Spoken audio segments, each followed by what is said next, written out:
নামাজ যদি চালু হয়ে যায়, যাকাত যদি চালু হয়ে যায়, আমি আল্লাহ ঘোষণা দিলাম আসমানের সমস্ত রহমত বরকতের দরজা আমি তার জন্য খুলে দেব, সেই জনপদে খুলে দেব। জোরে কোন সুবহানাল্লাহ। কার কথা? আসতে বলবেন না, কার কথা? আল্লাহর কথা। আমার বন্ধুগণ, নেক আমল হচ্ছে সবচেয়ে আমার বড় টার্গেট।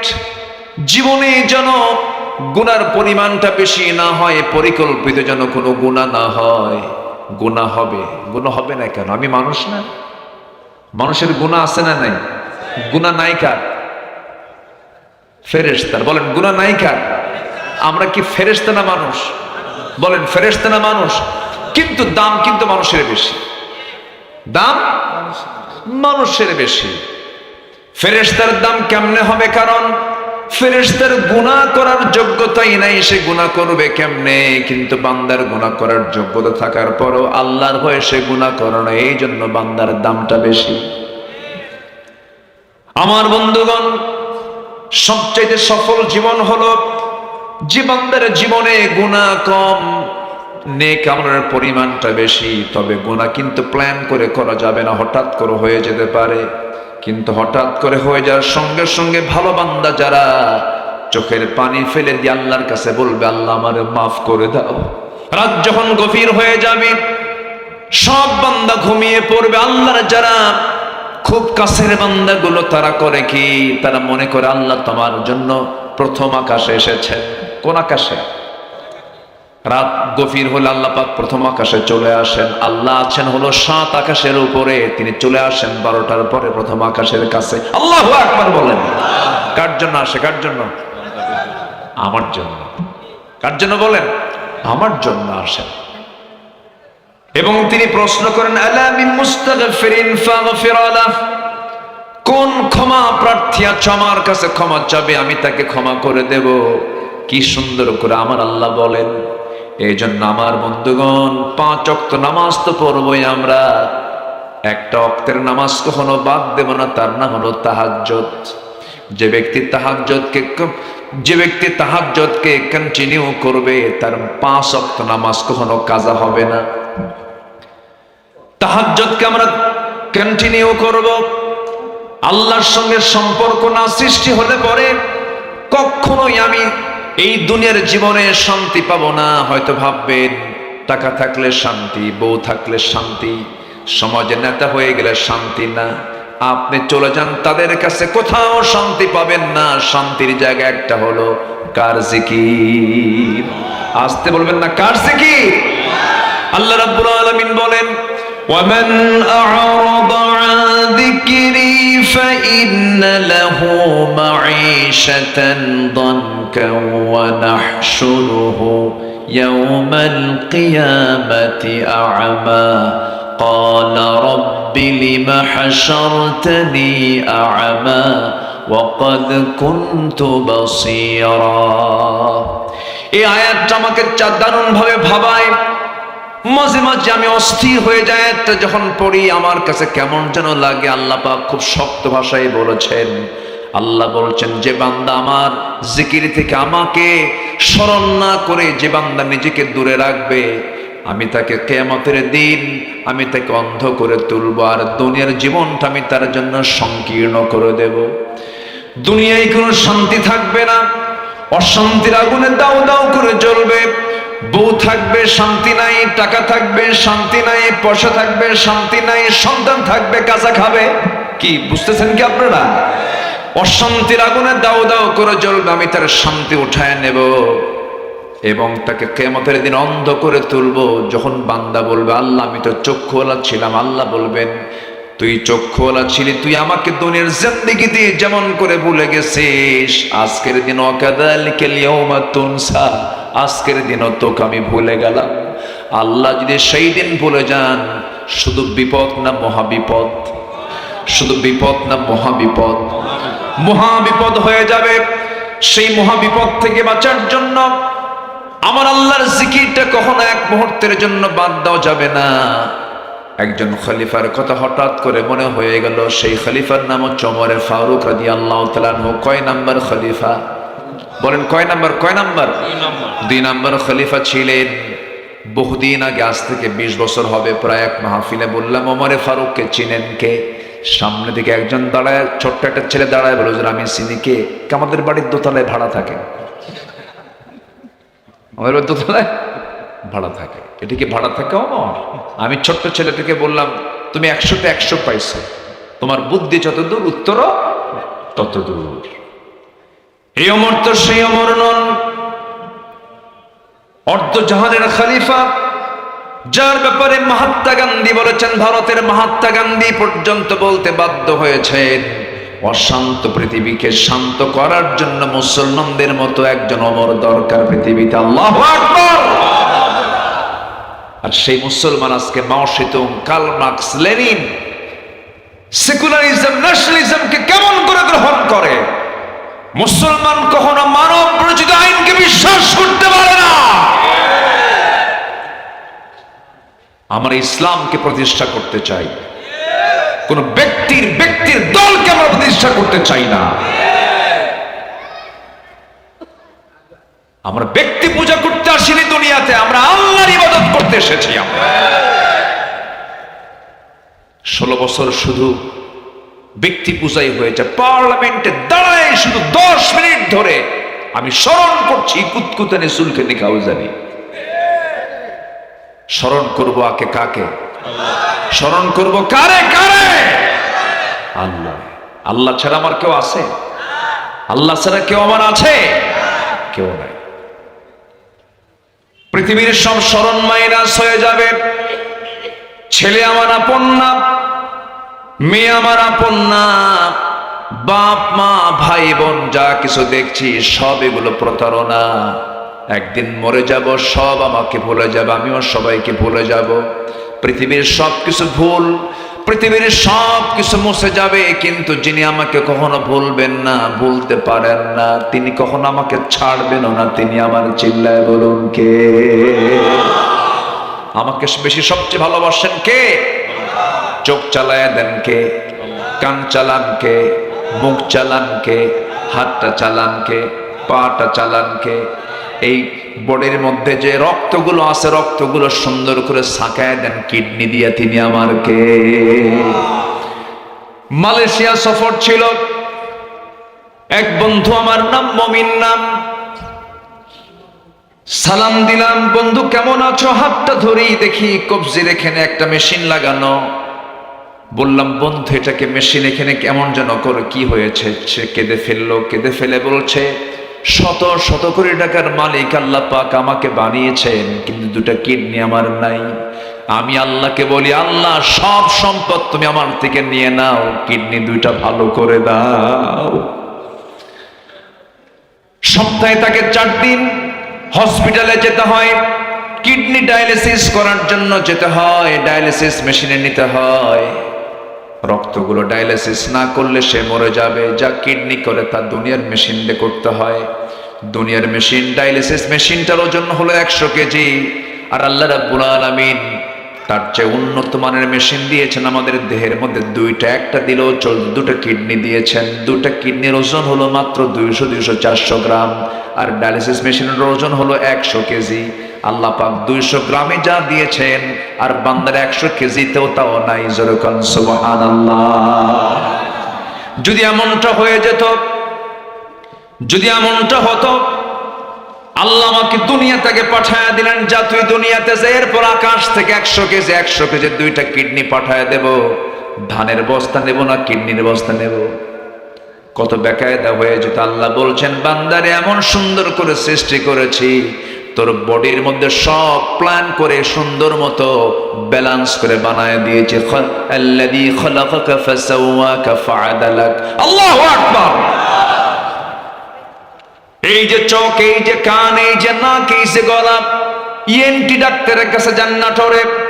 একটা নাকের ডাক্তার, কানের ডাক্তারের কাছে গিয়ে বসেন। ডাক্তার যদি আপনাকে বোঝানো শুরু করে, পদ্মা, মেঘনা, যমুনা যত বড়, তার চাইতে বড় আল্লাহ পাক এই চোখ কান নাক বানায় দিয়েছেন। জলে বলেন সুবহানাল্লাহ। এই চোখের মধ্যে আল্লাহ পাক শুকনা করেছেন না ভিজা করে দিয়েছেন? শুকনা। চোখের পানি আছে না নাই? এটা কি এক সময় না সব সময়?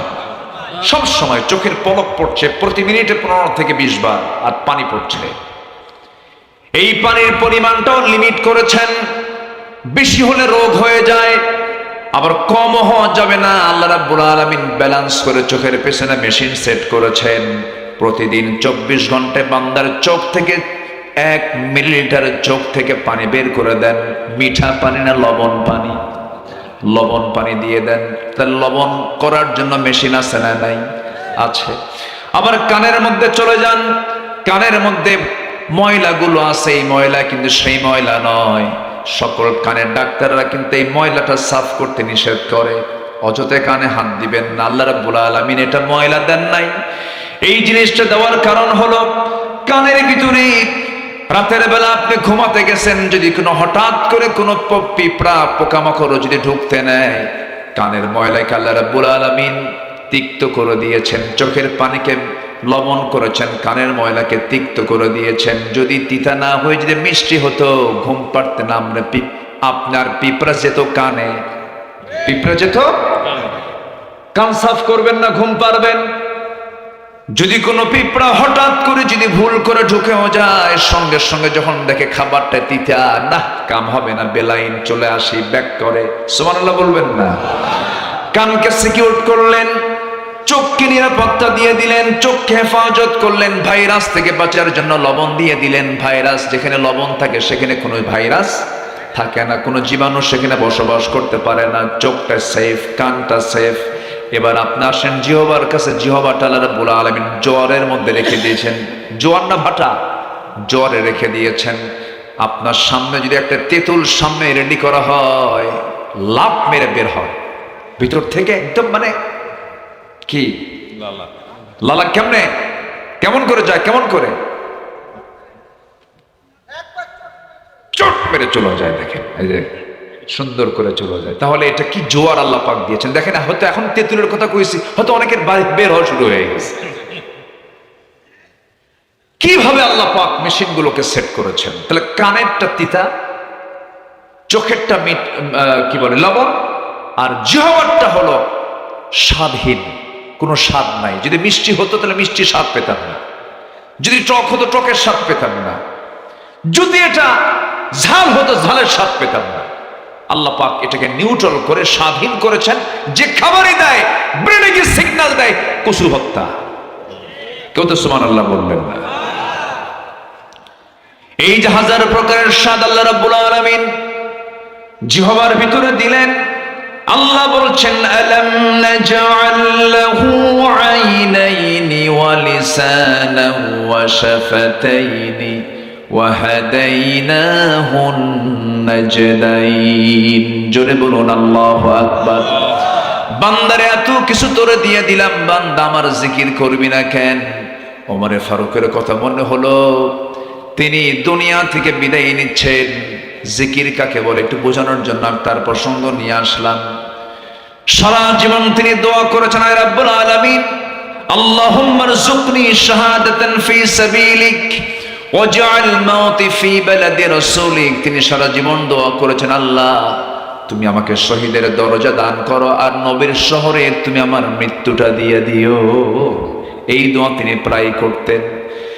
আল্লাহ রাব্বুল আলামিন তার দোয়াটা কবুল করলেন। যদিও মদিনার প্রেক্ষাপটে সেই সময় মদিনায় কোনো যুদ্ধ হওয়ার সম্ভাবনা ছিল না, কারণ বদর হয়ে গেছে, উহুদ হয়ে গেছে, খন্দক হয়ে গেছে, বড় বড় যুদ্ধ হয়ে গেছে, তিহামা অঞ্চল দখল হয়ে গেছে।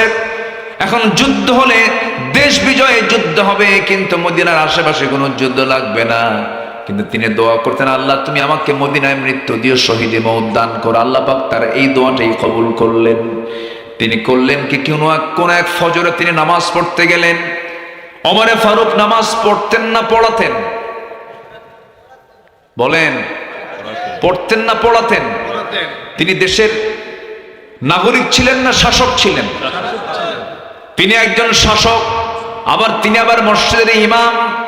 তাহলে মসজিদের ইমাম হবে দুইজন না একজন? বলেন, দুইজন না একজন?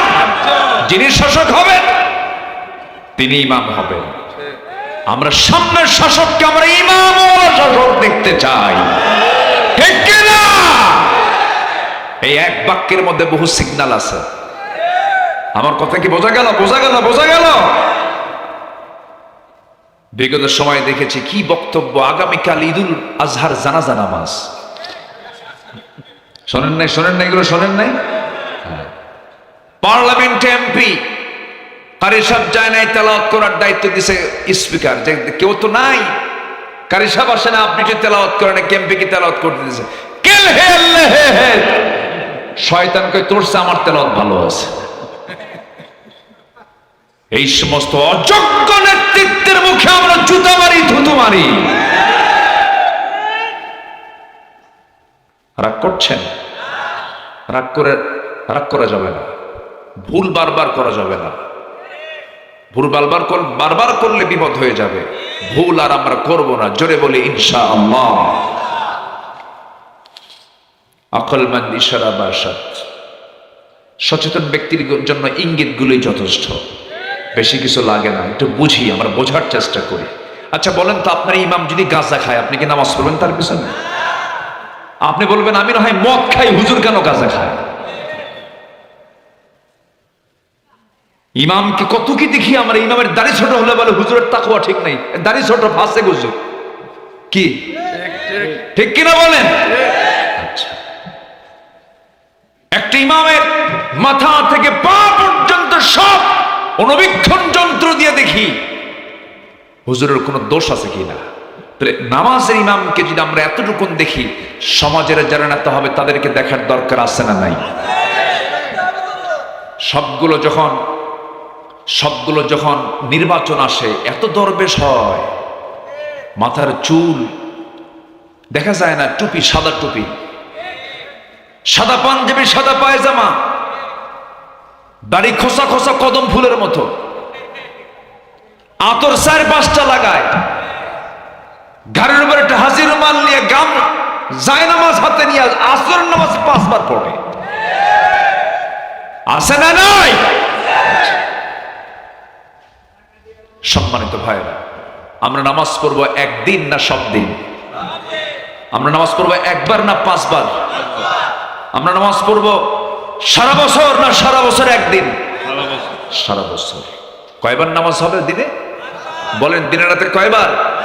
5 বার। আমার বন্ধুগণ, ওমরে ফারুক রাদিয়াল্লাহু তাআলা আনহু একদিকে শাসক, আরেকদিকে ইমাম। ফজরের নামাজের সময় হয়ে গেছে, তিনি নামাজ পড়াতে যাচ্ছেন। নামাজে দাঁড়িয়েছেন, মুসল্লায় তিনি দাঁড়িয়েছেন, নামাজ শুরু করে দিয়েছেন।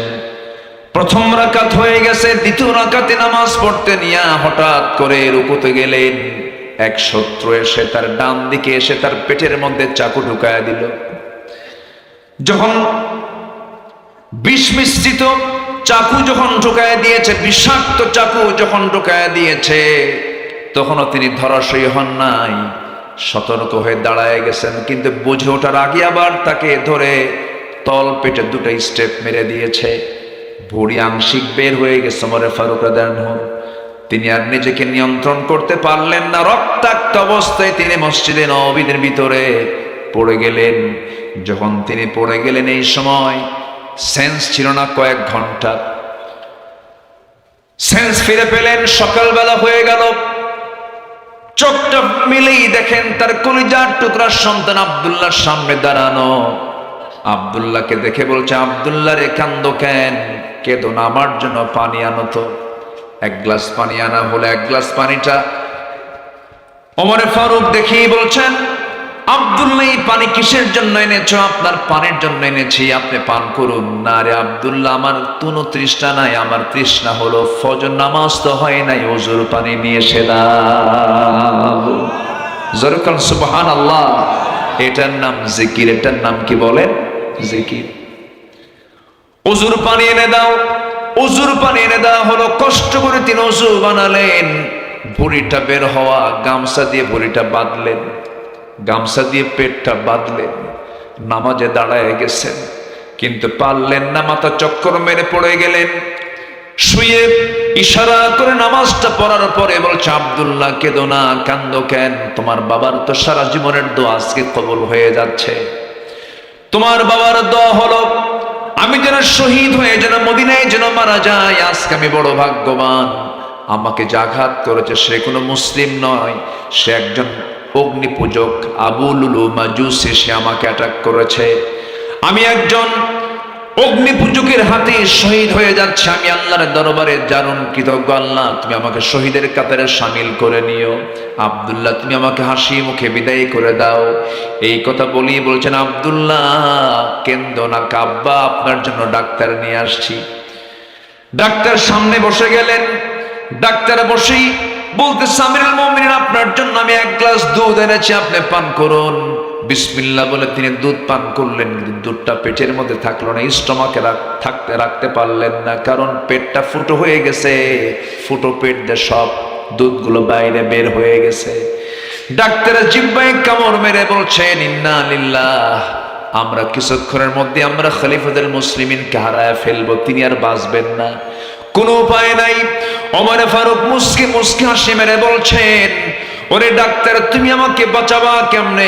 তুমি তো আমাকে আর বাঁচাতে পারবে না, কারণ নাকের মধ্যে ওমর জান্নাতের ঘ্রাণ পাওয়া শুরু করেছে। জোরে বলেন সুবহানাল্লাহ, আরো জোরে বলেন সুবহানাল্লাহ। সাইয়েদনা ওমর ফারুক রাদিয়াল্লাহু তাআলা আনহু এরপরে বলছেন আব্দুল্লাহ আমার জীবনের একটা বড় শখ, 2 বছর আগে আমার হাতে আমার ভাই বকরকে নবীর কবরের পাশে তাকে শোয়া দিলাম। তার কত বড় ভাগ্য সৌভাগ্য, আমার নবীর পাশে সে ঘুমাচ্ছে। আমার বড় শখ আমি নবীর পাশে ঘুমাবো, কিন্তু জায়গা তো আমার না।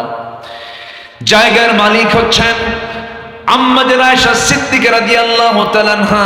তিনি যদি আমাকে না দেন আমি কেমন করে যাব, কেমন করে সেখানে ঘুমাবো? আব্দুল্লাহ একটু যাও তো, আমি রক্তাক্ত অবস্থায় পড়ে আছি, আমি যেতে পারছি না, তুমি একটু গিয়ে বলো আমার আব্বারই অবস্থা। আপনার কাছে এই প্রস্তাব দিয়ে আমাকে পাঠিয়েছে। তার কলেজের টুকরা আব্দুল্লাহ গিয়ে যখন এই জাতীয় প্রস্তাব যখন দিয়ে ফেললেন, আম্মাজান আয়েশা চোখের পানিতে সয়লাব হয়ে গেছেন, কাঁদতে কাঁদতে বেকরার হয়ে গেছেন। আহারে, অর্ধ জাহানের শাসনকর্তা ওমর ফারুকের মতো মানুষ আমার কাছে সামান্য একটা জায়গার জন্য আবদার করতেছে। আমার কবরের জায়গাটা আমি বিশ্বজাহানের খলিফা ওমর ফারুকরে দান করে দিলাম। আমার বন্ধুগণ, এই ছোট্ট ইতিহাস থেকে আমি যে বিষয়টা বুঝতে চাচ্ছিলাম, যত কিছু হোক না কেন সবাইকে ভুলবো, কিন্তু ভুলবো না যাকে তিনি আমার। চিল্লায় বলুন কে? কাকে ভোলা যাবে না? সবচেয়ে শ্রেষ্ঠ সৎ আমল নেক আমল হলো এই নেক আমলটা। আল্লাহকে যদি জিকির করি, আল্লাহকে যদি স্মরণ করি, আল্লাহর আইন কানুন যদি মেনে চলি, আমার দ্বারা কখনো খারাপ কাজ হতে পারে না, আমার দ্বারা কোনো অন্যায় কাজ হতে পারে না। কারণ আমার জীবনের সবচাইতে বড় রাজ সাক্ষী যিনি, তিনি আমার কে? আমার অন্তরের খবরটাও রাখেন কে? আল্লাহ তাআলা। কোরআনের আলোকে এই নেক আমলের 10টা শ্রেষ্ঠ ফলাফল একটাও এ পর্যন্ত বলি নাই। নাম্বার 1 একটু শিখে নেই। আল্লাহ রাব্বুল আলামিন বলছেন যারা সৎ কর্ম করে দুনিয়া থেকে বিদায় নেবে তাদের 1 নম্বর ফলাফল হলো আল্লাহ তাদেরকে ভালোবাসবেন। যেরকম সুবহানাল্লাহ। তাহলে আল্লাহর ভালোবাসা পাওয়ার জন্য কোন আমল লাগবে বলেন? বা বলেন সৎ আমল না বদ আমল? বনের সম্পত্তি মেরে খাওয়া ভালো কাজ? এই এলাকায় কি বনের সম্পত্তি মেরে খায়? হ্যাঁ, খুব কম। খুব কম নাকি না খুব বেশি? খাওয়ার পরিমাণ কম না বেশি বলেন? খুব বেশি। গ্রামের মাতব্বরও দুষ্ট কম না, বুঝলেন? মাতব্বরদের আগে কানে কানে বলে আসে, শোনেন বিচারটা এটা করে দিবেন। ঘুষও খায়। এ আছে না নাই? পার্থিব স্বার্থকে প্রাধান্য দিতে গিয়ে আপনি বনের সম্পত্তি, বন যা পেত তার ব্যবস্থা না করে আপনি মিথ্যা একটা ফায়সালা দিয়া বনকে মাহরুম করলেন। আপনি বিচারক হয়ে আপনাকে জাহান্নামে যেতে হবে। ভাইগুলো চালাক কি? বনের সম্পত্তির উপরে লাগানো ধান, সেই ধান বিক্রি করে ওমরায় যায়। কই যায়? ওমরায় যায়। ওমরায় যায় আজোয়া খেজুর কেনে, জমজম পানি, সবকিছু নিয়ে বোনের জন্য আবার এক ভরি স্বর্ণের চেন দিয়া, 2 ভরি স্বর্ণের চেন নিয়ে চলে আসে। ভাবে যে একটু বোনকে দেই, বোন পাবে 1 কোটি টাকার জায়গা। আর বোনের জন্য কিনছে একটা চেন আর আজোয়া খেজুর আর জমজম পানি আনছে। জমজম পানি এনে, আজোয়া খেজুর এনে বাড়িতে ঢোকার সঙ্গে সঙ্গে বোনকে ফোন দিয়ে বলে, বোন কোথায় আছো, তাড়াতাড়ি আসো, আমি তোমার জন্য, আমি তোমাকে দেখার জন্য ব্যাকুল, তাড়াতাড়ি আসো। বোন বোনকে ডেকে আনে, বোনকে পাশে বসায় বলে, বোন আমার, মক্কার যে জায়গায় বসেছি তোমার জন্য দোয়া করেছি, মাতাফে বসেছি দোয়া করেছি, হেরাম বেদে তোয়াফ করেছি দোয়া করেছি, মক্কায় দোয়া করলাম, মদিনায় দোয়া করলাম, তোমার জন্য এই আজওয়া খেজুর আনছি, তোমার জন্য জমজম কূপের পানি আনছি, আর সোনার মদিনা থেকে তোমার জন্য সোনার একটা চেন নিয়ে আসছি। বোন মাথাটা নিচু করে তোমাকে পড়ায় দেই। বোন তো দারুণ খুশি, ভাই আমাকে খুব ভালোবাসে।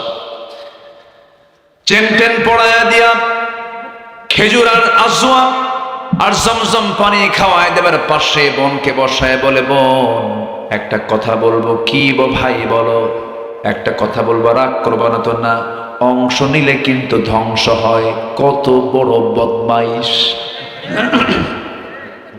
তাহলে এতক্ষণ ধরে সে যে ওমরার প্ল্যানে গেছে ওমরা করতে, এই যাওয়া আসার মূল টার্গেট হলো কি বলেন?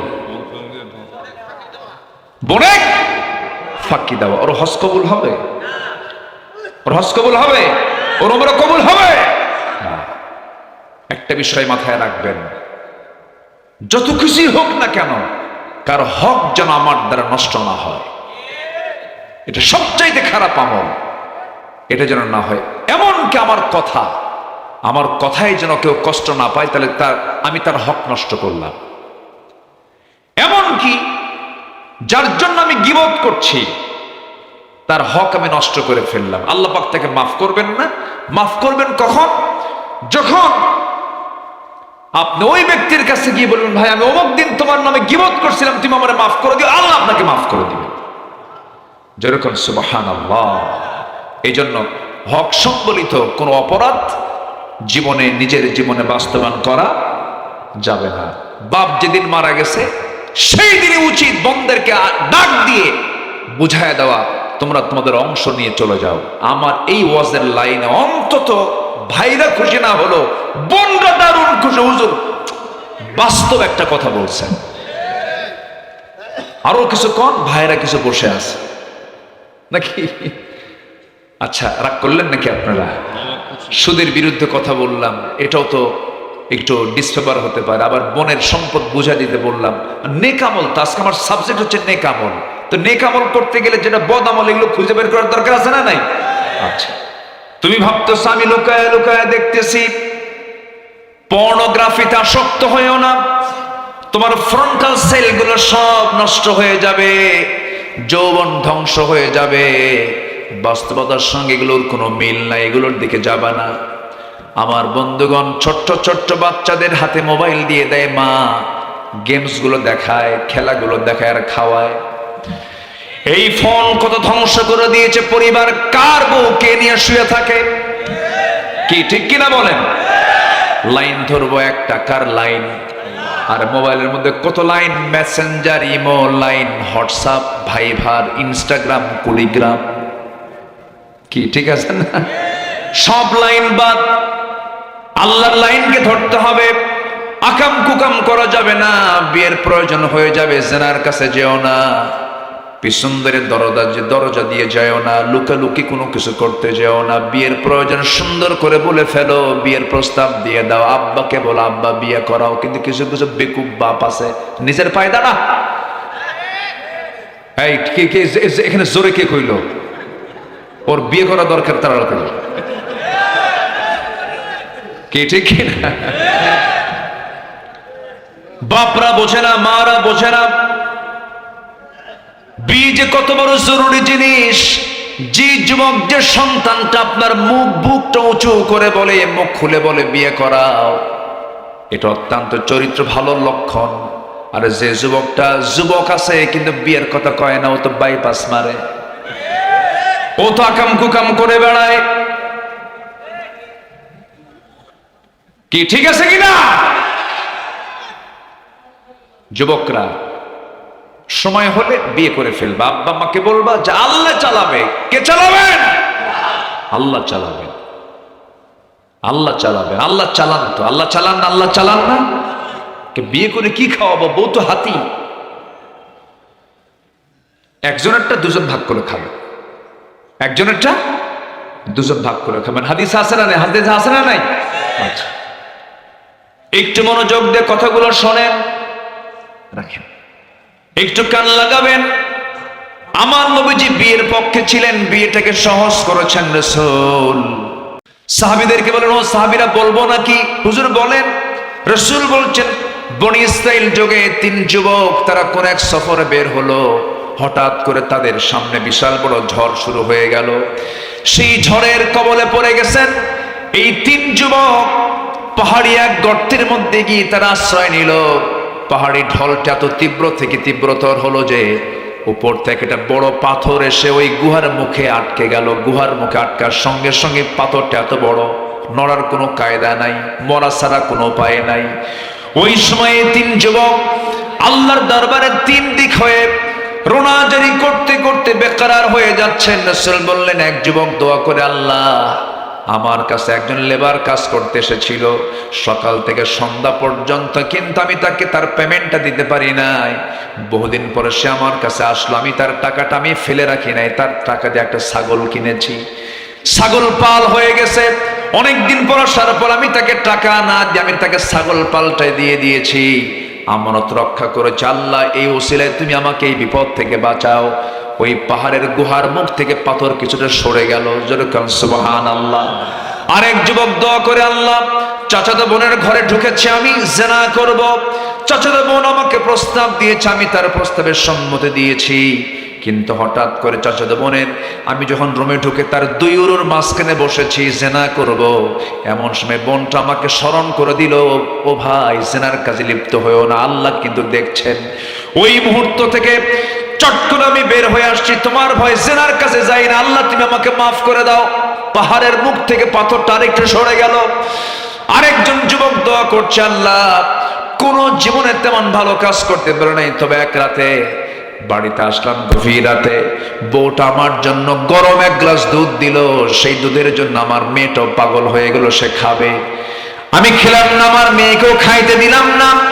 ওই দুধটা দেখি আমার মার কথা মনে হয়ে গেছে। মার ঘরে গিয়ে দেখি মাটা ঘুম, মাকে ডাকলাম না। শেষ রাত্রে মা যখন জেগে গেছে, দুধটা গরম করে বললাম, মা, তোমার জন্য দুধ এনেছি, তুমি দুধ খাও। আমি না খেয়ে আমার সন্তানকে না খাওয়াইয়া আমি আমার মাকে খাওয়াইয়া দিয়েছি, মাকে প্রাধান্য দিয়েছি। আল্লাহ, এই বিপদ থেকে আল্লাহ তুমি আমাদেরকে বাঁচাও। এই 3 যুবকের এই প্রার্থনা আল্লাহ রাব্বুল আলামিন মঞ্জুর করে নিয়া সেই পাহাড়ের মুখ থেকে পাথরটা সরায় দিয়ে এই মৃত্যুর হাত থেকে তাদেরকে রেহাই দিয়ে দিলেন। জোরকান সুবহানাল্লাহ। কয়টা শিক্ষা বলেন? 3টা নেক আমল। একটা হচ্ছে আমানত, একটা কি বলেন? আমানত। নাম্বার 2 হলো পিতামাতার খেদমত। বাপ বড় না মা বড়? হ্যাঁ, কার দাম বেশি? বাপের দাম বেশি না মায়ের দাম বেশি? ভালো করে কন। বাপ মা নামাজে দাঁড়াইছে, ইমামকে আর মুসল্লিকে? ইমাম কে হবে? তাহলে বাপ ইমাম, এখানে তাহলে বাপ আগে। বিচার হবে, ছেলে মেয়ে বিষয় নিয়ে বিচার হবে। বাড়িতে বৈঠক পারিবারিক, বিচারের চেয়ারে বসবে কে? বাবা বিচারের চেয়ারে বসবে, বাবা ইমাম হবে। তাহলে কে বড়? হ্যাঁ, এখন বাপ হয়ে গেছে আবার। বলেন কে বড়? বাপ বড়। বুঝতে ভুল, আমার বাপ না, আমার বাপ তো আমাদের পক্ষে কথা বলবো না কেন আমরা? বলেন কে বড়? কে বড়? না, বাপ বড়। তাহলে আল্লাহ পাক বলছেন, তুমি যদি ভালো আমল করো আমি তোমাকে ভালোবেসে জান্নাতটা বুঝায় দেবো। যেরকম সুবহানাল্লাহ। আল্লাহ যদি কাউকে ভালোবাসেন, তার কি আর ভালোবাসার দরকার আছে কারো? বলেন, কারো দরকার আছে? দুনিয়ার সব ভালোবাসা আপনাকে দেয়, কিন্তু আল্লাহ আপনাকে ভালোবাসেন না। আপনি মাহরুম, আপনি পরাজিত। আমার বন্ধুগণ, নাম্বার 1 চলে গেল। নাম্বার 2 হলো নেক আমল করলে পরে অফুরন্ত নিয়ামতে পরিপূর্ণ জান্নাত আল্লাহ পাক আমাকে আপনাকে দিবেন। ওয়াবাশশিরিল্লাযীনা আমানু ওয়া আমিলুস সালিহাতি আন্না লাহুম জান্নাতিন তাজরি মিন তাহতিহাল আনহার। জোরে বলুন আল্লাহু আকবার। আল্লাহ রাব্বুল আলামিন যেখানে জান্নাতের বর্ণনা করেছেন সেখানেই জান্নাতের নহরের কথা বলেছেন। জান্নাতের মধ্যে 4টা ঝর্ণা থাকবে। কয়টা ঝর্ণা বলেন? 4টা ঝর্ণা। মধুর ঝর্ণা, মধুর ঝর্ণা থাকবে, দুধের ঝর্ণা থাকবে, শরাবের ঝর্ণা থাকবে, পানির ঝর্ণা থাকবে। কিন্তু দুনিয়ার পানি পান করলে পরে মানুষ মরে যায়। দুনিয়ার পানি, দুনিয়ার শরাব, দুনিয়ার মধু, দুনিয়ার দুধ পান করলে পরে মানুষ দিনে দিনে বুড়ো হয়ে যায়। কিন্তু জান্নাতের যদি মধু, জান্নাতের যদি পানি, জান্নাতের যদি দুধ যদি কোনো বান্দা একবার পান করে, সে কোনোদিন আর জীবনে কোনোদিন মরবেও না, বুড়াও হবে না। সুবহানাল্লাহ। কি খাবার আল্লাহ পাক রেখে দিয়েছেন। সবাই কি খাবেন না? এগুলো পান করবেন না? নামাজ না পড়ে বলেন, বলেন, নামাজ না পড়ে, নামাজ পড়ে। হ্যাঁ, দুঃখ লাগে জানেন। আচ্ছা বলুন তো, ব্রহ্মপুরের মসজিদে, আমি ব্রহ্মপুরকে আগে ধরি, ব্রহ্মপুরের মসজিদে কোন ওয়াক্তে সবচেয়ে মুসল্লি কম পাওয়া যায়? বলেন, আপনারা বলেন একটু। ফজরে। থামেন, ফজরে সবচেয়ে কম। বাড়িতে মানুষ বেশি থাকে, বেশিরভাগ মানুষ থাকে কোন সময় বাড়িতে বলেন তো? ওই ফজরে। কি করে? মেরাজে যায়, মেরাজে যায়, ঘুমায়। দুঃখ, এটা কষ্ট। কিন্তু আমি কিন্তু খুব দিলে ধাক্কা দিলাম।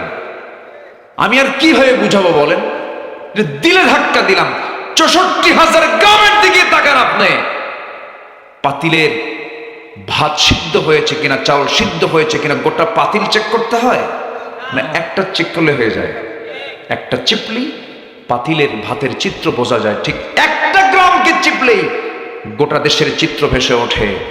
গোটা মসজিদ, গোটা দেশের মসজিদগুলো ফজরের সময় কান্দে কান্দে, মুসল্লি নাই। কি ঠিক কিনা? মুসল্লি নাই। 5 জন বুড়া যায়। কয়জন? 5 জন বুড়া যায়। যখন বুড়া চাচাকে বলা হয়, চাচা আপনি মসজিদে আসছেন, আপনি তো বুড়া মানুষ, মাযুর, না আসলে তো হতো। বাবা আমিও আসতাম না, বুড়ি নাই তো এই জন্য আসছি। বাস্তব, বাস্তব। যেদিন ব্রহ্মপুর আপনার গ্রামের ফজরের মসজিদের মুসল্লি, ফজর নামাজের মুসল্লি জোহর, আসর, মাগরিব, এশার চাইতে বেশি হবে, আমি হলফ করে বলে যাচ্ছি, সেই দিন থেকে আপনার গ্রামে কোনো চুরি, জেনা, মদ, নেশা, আকাম কুকাম সব বন্ধ হয়ে যাবে। তাহলে একটা ডিউটি আমরা আজকে এখান থেকে নিয়ে যাই, সেটা হলো গ্রামে ফজরের মসজিদ আমরা মুসল্লি দিয়ে মসজিদ ভরায় ফেলব। সিদ্ধান্ত কি নেওয়া যায়? সিদ্ধান্ত কি নেওয়া যায়? আপনার গ্রাম ফজরের মসজিদে, আপনার গ্রামের মসজিদ ফজরে মুসল্লিতে ভরে যাক। সবাই কি চান? কারা কারা চান দেখি? কারা কারা চান?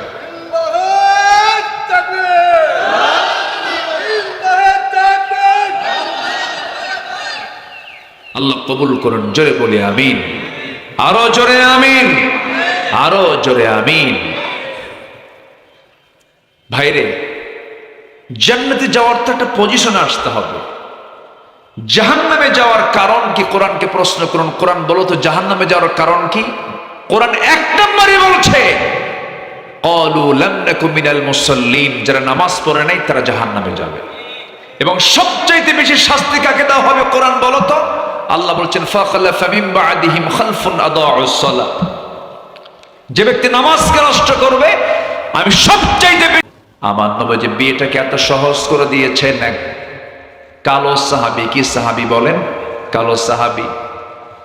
এই কালো সাহাবী নবীর কাছে এসে বলছেন, ইয়া রাসূলুল্লাহ, আমার কি বিয়ে হবে না? রাসূল বললেন, কেন?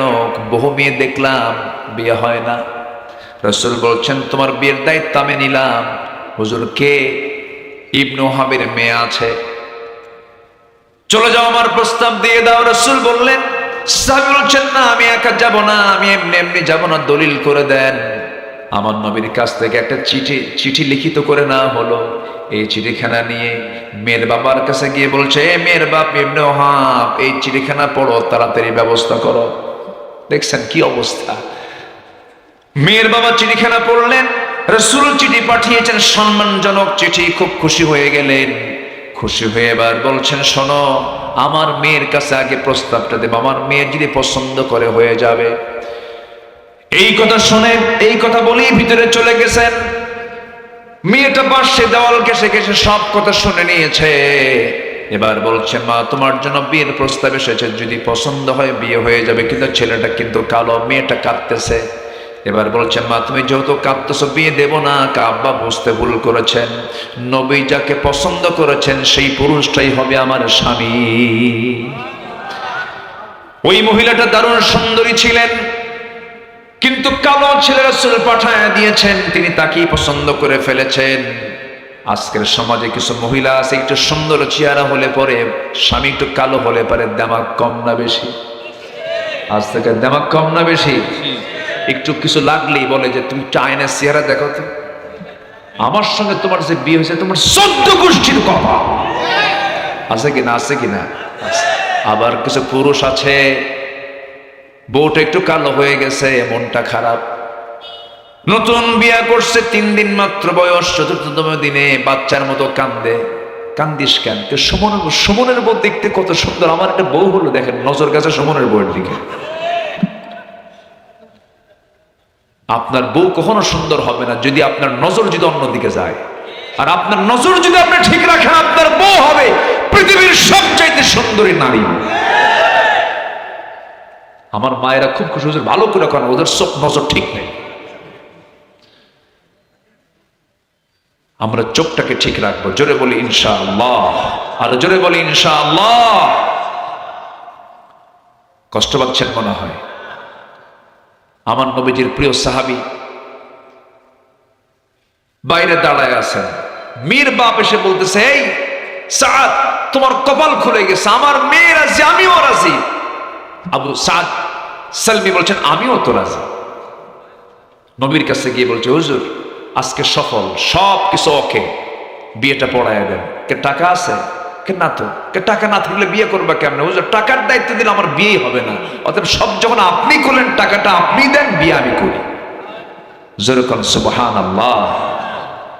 চিন্তা করে দেখেন, রাসূল বিয়েটাকে কত ইজি করে দিয়েছেন। নিজের মেয়ে ফাতিমা, বিশ্বনবী রাষ্ট্রনায়ক মুহাম্মদ সাল্লাল্লাহু আলাইহি ওয়াসাল্লাম তার নিজের মেয়েকে বিয়ে দিচ্ছেন। একটা জামাই ছিল ধনী, কে বলেন তো?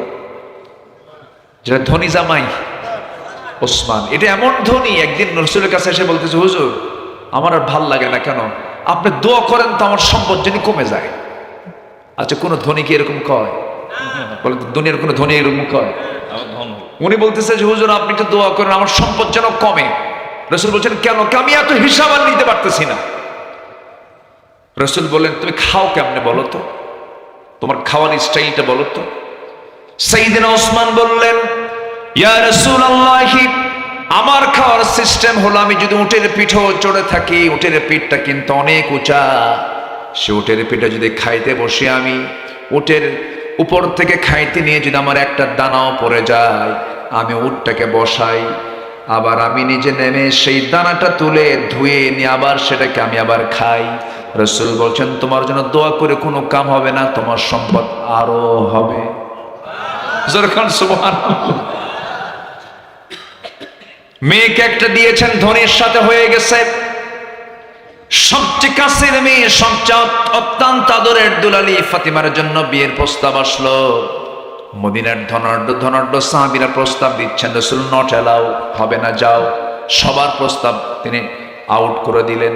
এবার যার ঘর নাই, বাড়ি নাই, টাকা নাই, পয়সা নাই, নবীর কাছে এসে সামনে আস্তে করে বসে আছেন। রাসূল বলছেন, আলী বসে বসে কি চিন্তা করো, কিছু বলবা নাকি? হুজুর কি বলবো, লজ্জা লাগে। তুমি কি বিয়া করবা নাকি? দিলে করব। হুজুর খান সুবহানাল্লাহ, দিলে করব। তোমার কি কিছু আছে নাকি? যা আছে আমার হাতের সাথে। কোথায়? এই যে তরবারি, এই যে ঢাল, আর কিচ্ছু নাই ইয়া রাসূলুল্লাহ।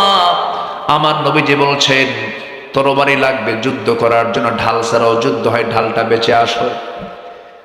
বিশ্ব নবী তার সবচেয়ে কাছের মেয়েকে বিয়ে দিচ্ছেন, ঢাল বিক্রি করার টাকা দিয়ে মহরণার টাকা নির্ধারণ করবেন।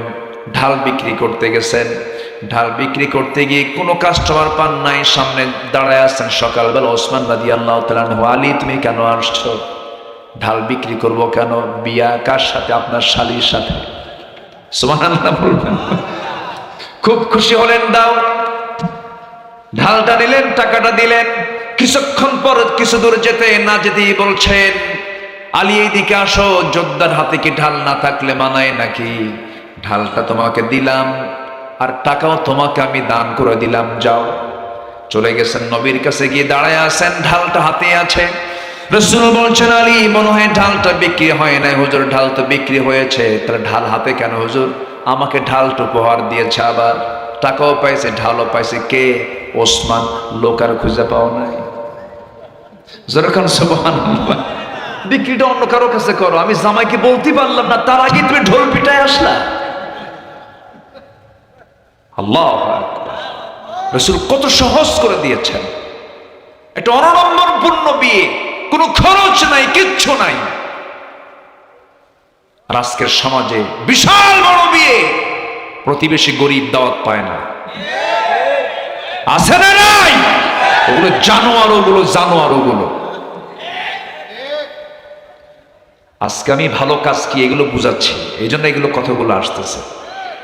আপনি যেদিন মরে যাবেন, ওই ধনী লোক লন্ডন থেকে আসবে না, ওই গরিব প্রতিবেশী আপনার কবর খনন করার জন্য যাবে।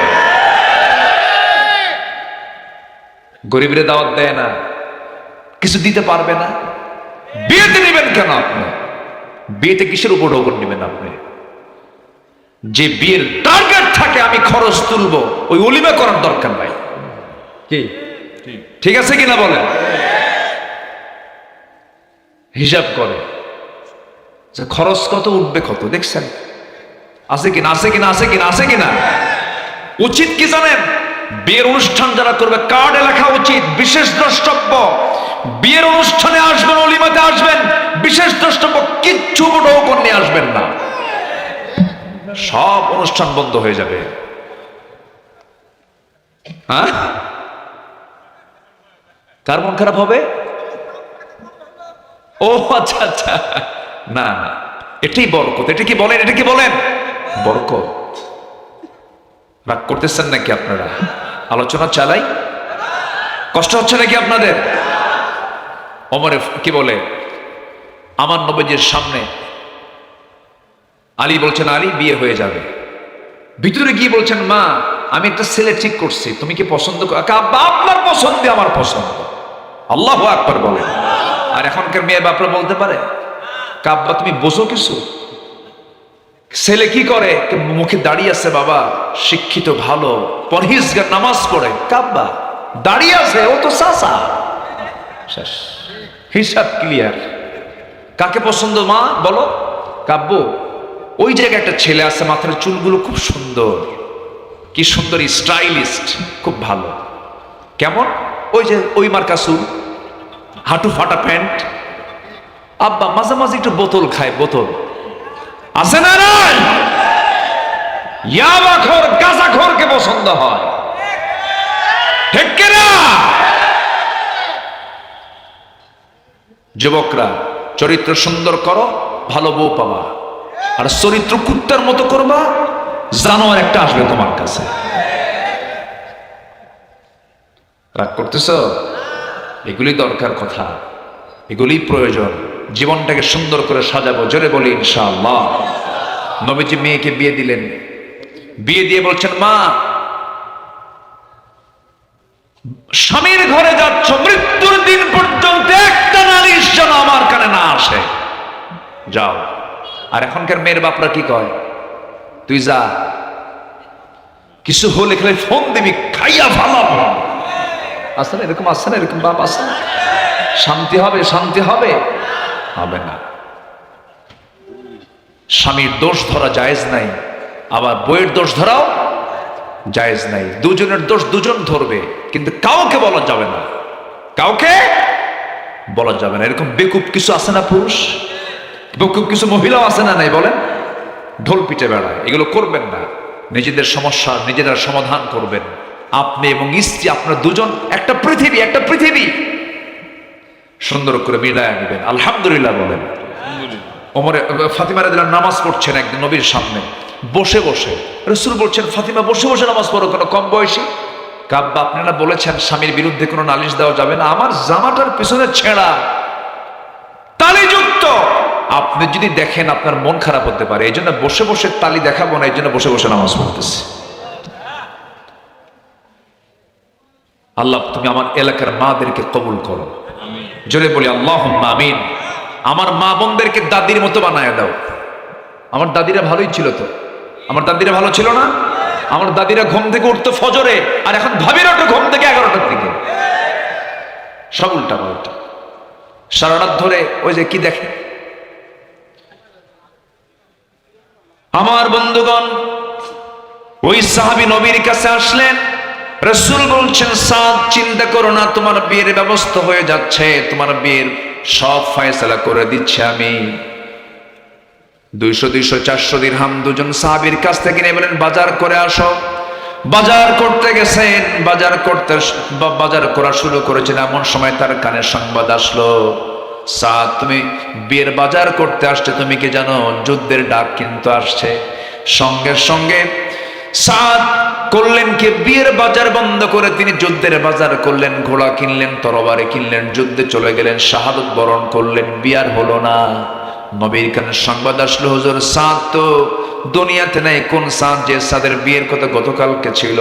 আমার নবীজি দৌড় মেরে চলে এসে তার লাশটা দেখলেন, মস্তকটা ছিটকে পড়ে আছে, চুলগুলো লম্বা লম্বা, রক্তাক্ত চেহারা হয়ে আছে। রাসূল তার দিকে তাকায়, একবার হাসেন একবার কাঁদেন। সাহাবীরা বলছেন, হুজুর আপনি এমন করছেন কেন? রাসূল বলছেন, আমি সাদের ব্যাপারে আমি এই জন্য কান্দি, আমি সাদের সব আয়োজন সম্পূর্ণ করলাম, কিন্তু সাদ তো বিয়ে করতে পারলো না, এই জন্য কান্দি। আর সাদের দিকে আমি তাকাই, এই জন্য হাসতেছি। আমি আমার নিজের চোখে দেখতে পেতেছি জান্নাতের হুররা তাকে টানাটানি করে জান্নাতের দিকে নিয়ে চলে যেতেছে। জোরে বলেন সুবহানাল্লাহ, আরো জোরে বলেন সুবহানাল্লাহ। আমার ভাইয়েরা, কথার তো কোনো থা নাই, বহুদিকে কথা চলে যায়। সবচেয়ে বড় বিষয় হলো আমার জীবন থেকে হারাম কাজগুলোকে আমরা মাইনাস করব, হালাল কাজগুলোকে ইনক্লুড করব, হারাম কাজগুলোকে মাইনাস করে ফেলবো। ভালোবাসবেন কে? আজ তোমার ভালোবাসবেন কে? আমরা কি জিনার পক্ষে না বিয়ের পক্ষে? সুদের পক্ষে না জাকাতের পক্ষে? বলেন বলেন বলেন, কিসের পক্ষে? জাকাতের পক্ষে। বেনামাজ না নামাজ? বেনামাজ না নামাজ? সুদ না জাকাত? ভালো কাজের দিকে আমরা নিজেকে প্রস্তুত করে ফেলবো। আল্লাহ সৎকর্মের ফলাফল হলো 10টা, 2টা চলে গেল। সৎকর্মের মাধ্যমে গুনাহ মাফ হয়ে যায়। গুনাহ কি হয়ে যায়? মাফ হয়ে যায়। নাম্বার 4 হলো আল্লাহর তরফ থেকে পবিত্র জীবনের সুসংবাদ হয়। পবিত্র জীবন কাকে বলে? পবিত্র জীবন তো তার যে জীবনকে আল্লাহ রাব্বুল আলামিন জান্নাতের জন্য প্রস্তুত করেছেন। জোরে বলেন সুবহানাল্লাহ। من عمل صالحا من ذكر أو أنثى وهو مؤمن فلنحيينه حياة طيبة জোরে বলুন আল্লাহু আকবার। নাম্বার 5 হলো মহান আল্লাহর রহমত প্রাপ্তির সুসংবাদ। নেক আমল করলে পরে আল্লাহ পাক রহমত দিয়ে ধন্য করবেন। আমরা কি হিসাব দিয়ে জান্নাত পাবো নাকি? হিসাব দিয়ে জান্নাত পাবো? রহমত দরকার কার? কার রহমত দরকার? আল্লাহর রহমত দরকার। একটা ছোট্ট ইতিহাস মনে পড়ে গেল। আমার নবী ইতিহাসটা সাহাবায়ে কেরামের সামনে একদিন বলছিলেন।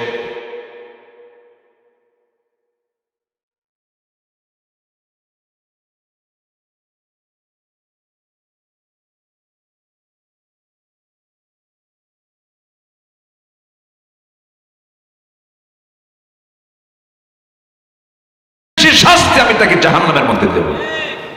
নামাজ কার হক? আসতে বলবেন না, কার হক? এই নামাজ আজকে আমার দেশে মাত্র 5% মানুষ নামাজ পড়ে। এই 5% থাকতো না যদি নামাজ রাষ্ট্রীয় পর্যায়ে কায়েম হয়ে যেত, নামাজি হতো 95%। অতএব সেই নামাজ রাষ্ট্রীয় পর্যায়ে কায়েম হোক। সবাইকে চান? চান কারা কারা? হাত উঁচু করে দেখার মুসলমান।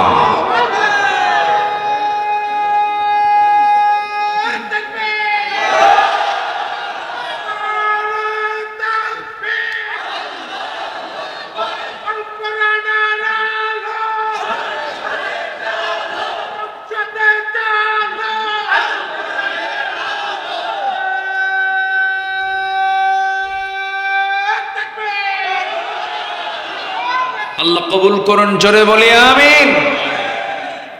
নামাজ পড়তে হবে। আমরা জানি আমরা আমাদের আমল নিয়ে জান্নাত পাবো না, কিন্তু একটা লেভেল তো আছে। নামাজই পড়ে না বান্দা, আল্লাহ তাকে মাফ করবে কেমনে বলেন? বউটাকে নিয়ে গোটা দুনিয়া দেখায়, হোন্ডায় তোলে। আসেন এরকম কিছু বদমাইশ আছে না? বদমাইশ আছে। নিজের বউ এমন ভাবে সাজায়, মাথা থেকে পা পর্যন্ত, মাথার চুল লাল, ঠোঁটের লিপস্টিক দিয়া লাল, শাড়ি একখান লাল, আরো 15 হোন্ডায় তুললো। আবার ছেলের মাথার চুল কেমন জানেন? এইদিকে চুল নাই, পিছনের চুল নাই, মাথার উপরে দক্ষিণ তালপট্টির দ্বীপ। এই ডিজাইন পাইছো কোথায় বাবা? বলে যে বুঝবেন না হুজুর, এগুলো আধুনিক হালচাল। কার ডিজাইন? কে মেসি, তুমি কি নেইমার, তুমি কি কুত্তা।